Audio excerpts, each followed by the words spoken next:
So to those countries that can't get moja kati ya kitu ambacho kimekuwa ni adhabu kwa uchumi wa mataifa mengi duniani sasa hivi ni upatikanaji wa nishati ya mafuta, na hii ni kutokana na vita ambayo ilianzishwa na USA mwenyewe dhidi ya Iran pamoja na Israeli.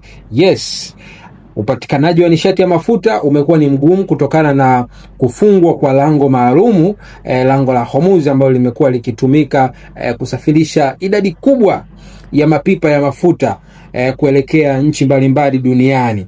Sasa kuna ujumbe kutoka kwa Donald Trump kwa yale mataifa ambayo yalikataa kushirikiana naye kuingia kumpiga Irani na hatimaye mlango wa Hormuz ukawa wazi. Donald Trump anasema kwamba mataifa ambayo yanakumbana na uhaba wa mafuta yanatakiwa moja, aidha yanunue mafuta kutoka kwa Marekani, kwa sababu Marekani wana reserve kubwa ya mafuta ambayo wanaweza wakaiuzia dunia na mambo yakakaa sawa kabisa. Pili, chaguo la pili, wanatakiwa waende wenyewe kama wenyewe, hayo mataifa wakachukue mafuta, wayapitishe Hormuz, wayaprotect mpaka yanafika kule ambako yanatakiwa kufika. Huyo ni Donald Trump. Ikumbuke kwamba Donald Trump ndiye mwanzilishi wa hii vita na si haya mataifa ambayo amekuwa akiyalaumu sasa hivi na akiyalazimisha